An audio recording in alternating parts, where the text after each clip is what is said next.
Bonjour. Bonjour. Alors, première question. Comment gérer tant de célébrités et comment gérer tous ces fans? Alors, la première étape, ça a été d'abord, en fait, de faire croire à tout le monde que j'étais blanc.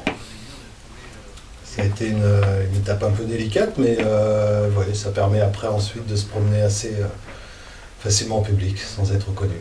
Ça marche très bien. Mais alors, quelle est la meilleure chose, le plus bel avantage à être Jésus finalement? Il n'y en a pas tant que ça, finalement. C'est beaucoup de problèmes, beaucoup de problèmes. Voilà, tout le monde me sollicite, et ce que les gens oublient, c'est que je suis le fils. Je ne suis pas celui qui décide. Donc voilà, c'est un peu compliqué, mais voilà. Moi, j'ai pas mal souffert. J'ai vécu dans l'ombre de mon père pendant pas mal d'années. J'ai réussi à avoir deux, trois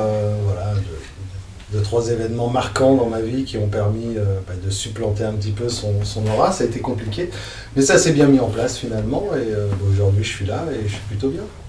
D'accord, mais donc quel conseil donnerais-tu à un de tes fans pour réussir comme toi tu as réussi? Il faut y croire. Il faut croire, il faut y aller. Moi j'y ai cru. J'ai cru dès le départ, je me suis dit que ça allait être une belle aventure. Voilà, j'y suis allé, on va pas se mentir, c'est collectif, hein. On était 12 quoi, enfin. J'ai trouvé 12 de mes potes, on a tous bossé ensemble. On a cravaché dur, on y a cru, on a fait un bon storytelling, on a eu quelques bons auteurs aussi, parce qu'il faut pas les oublier. Ça s'est vraiment très très bien passé, puis j'ai envie de dire qu'après, voilà, les fidèles ont fait le reste, c'est les fans surtout, c'est les fans. Je tiens juste à rappeler une chose quand même, on a fait tout ça, il n'y avait pas Twitter, il n'y avait pas... Enfin... Ouais, big up, on a vraiment bien bossé quoi, vraiment bien bossé. Donc tu considères avoir réussi? Oui, non sans mal, mais j'ai réussi. Et donc tu parlais de tes potes, de tes 12 potes juste avant. Est-ce que tu peux nous parler d'eux, comment tu as vécu ce repas que tu quittes à l'instant? Bon, ça a été assez simple en fait, c'était du côté de Bethléem et puis c'était... j'ai un peu cassé le mythe. C'était un PMU, voilà, c'était l'équivalent à l'époque, c'était un PMU où moi j'allais régulièrement, j'avais voilà, mes potes, on discutait de tout et de rien, on refaisait le monde, on parlait des Romains, pas trop fort, on n'avait pas trop le droit à l'époque, mais on parlait des Romains, il y avait une petite salle à l'arrière où on pouvait refaire le monde et on avait un côté très syndicaliste, on était un petit peu, comment dire, les gilets jaunes de l'époque, vraiment, on était à fond et on y croyait. L'alcool nous a beaucoup aidés, surtout. Et puis ben voilà quoi, on avait 12 tempéraments complètement différents. Il y avait Pierre qui était très très très gentil, voilà, qui essayait de fuir un foyer où sa femme était un petit peu trop sur son dos. Judas le célibataire. Bon, Judas, ouais, ça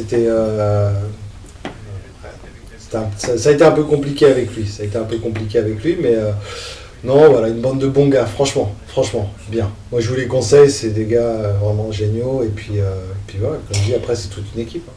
Donc oui, tu parles d'équipe, tu parles de PMU. Est-ce que tu peux nous parler de ton club de foot préféré?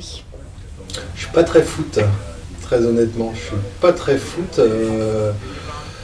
Je sais pas, j'aime bien le championnat anglais, parce que le championnat anglais, si je devais choisir, je les aime bien parce que des festifs, le côté, voilà, les fans, les vrais, quoi, les hooligans, tout ça, là, ceux qui y vont, quoi, ceux qui donnent de leur personne, tout ça, ouais. Peut-être le championnat anglais, tout ce que je pourrais dire. Je suis pas très fou, désolé. Un conseil pour sauver la planète? Mais elle ne sera pas sauvée, enfin... Je sais pas qui vous a dit ça, elle ne sera pas sauvée, non, je pense pas. Je suis pas pessimiste, hein, je suis objectif à ça. Oubliez cette idée. Donc est-ce que tu penses que si Crackle Lighting avait existé plus tôt, on aurait évolué dans un monde meilleur. Très certainement, parce que déjà au niveau lumière, au niveau prise de lumière, tout ça, je sais pas si vous avez vu toutes les croûtes qui ont été peintes, où il y avait des problèmes justement d'éclairage, où les visages n'étaient pas très bien dessinés, tout ça. Enfin, je pense qu'avec Kraken, ça aurait quand même au moins changé la face du monde. Peut-être pas sauver la face du monde, peut-être pas sauver le monde, mais en tout cas sauver la face du monde. C'est toujours ça de gagner. Mais du coup, la lumière divine ne viendrait-elle pas de Kraken Lighting, finalement? Ah, je vois où vous voulez en venir. C'est un partenariat qu'on n'était pas censé évoquer. Je pensais que vous n'alliez pas arriver sur ce terrain-là. Oui, effectivement. Bon. Le prototype. Le prototype, c'était quelque chose... c'était pas vraiment des barres, c'était plutôt circulaire. On a testé ça sur une partie de nos potes, là. Vous voyez, ce truc que vous avez appelé auréole. Je sais pas pourquoi, c'est très con comme nom. Mais... Bref, et puis du coup, oui, effectivement, on a eu un petit partenariat qui a très bien fonctionné, mais voilà. On a laissé ça à notre chargé d'affaires, Judas.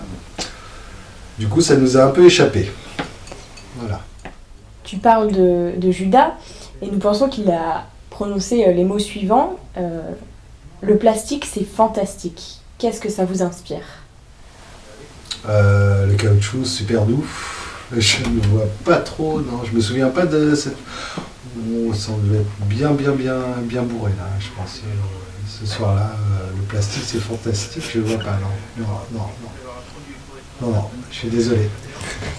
On va passer à une différente phase de cette interview. Je vais vous donner des choix. Excusez-moi. Vous allez... Je suis un peu feignant en ce moment, je me fais servir. Ça arrive. Donc, je vais vous proposer 2 choix et vous allez devoir choisir celui que vous préférez. Donc, premièrement, Judas ou Marie-Madeleine?